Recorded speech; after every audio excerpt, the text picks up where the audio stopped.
In the CARES Act, the direct payments were estimated by the Joint Committee on Taxation to be somewhere between $300 and $330 billion. And so that would be the rough cost of doing a direct payment again if it's a similar structure to the original payments. It could be done in a standalone clean bill without any other provisions. The big barrier to that is folks in the Democratic caucus are less likely to want to do that independent of the other things that they find of direct concern.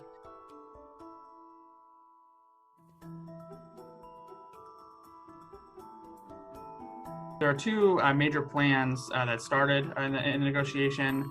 The Democratic HEROES Act was the beginning of the negotiation that was passed in May by the House, and it's a little north of $3 trillion. The Senate Republicans came back and introduced their own legislation, that is the HEALS Act, which is a smaller bill targeted at support for education, for vaccines, for unemployment insurance compensation. And the subsequent negotiations have all been about how to close the gap between those two bills, which originally was on the order of a few $1 trillion and is now somewhere about $500 billion. Though, of course, the negotiations are now on hold pending the decision by the White House if they want to restart them.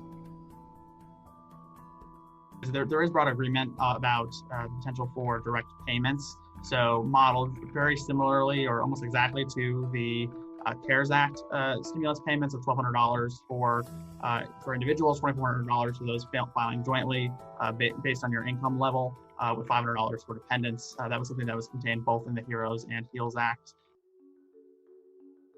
Another area something that they may find to be more effective than a direct payment is an expansion of the child tax credit and earned income tax credit. That's something that Speaker Pelosi talked about earlier this week, but another area of concern because that was contained in the HEROES Act, but it's not something Republicans were interested in.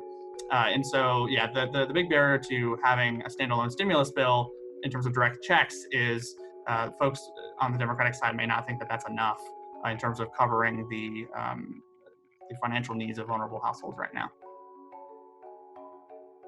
And so if there isn't a deal that's done before the election and other items dominate, for example, the Supreme Court nomination, which will take up a lot of political oxygen, there will have to be, and I'm sure there will be a lot of attention on where we're at, both on the economic and public health side.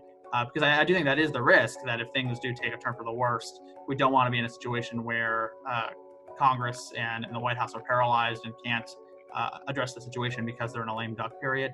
Thankfully, that amount of time between November and January is relatively short. So if there is a situation where Congress has to come in January and do something big, I think that's already the plan. If Democrats sweep all three branches of government to potentially have a large stimulus plan sort of fashioned after the Recovery Act in 2009.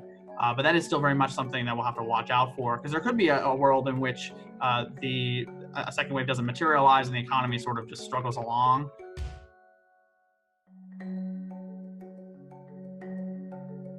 Invest in you. Ready, set, grow. CNBC and Acorns.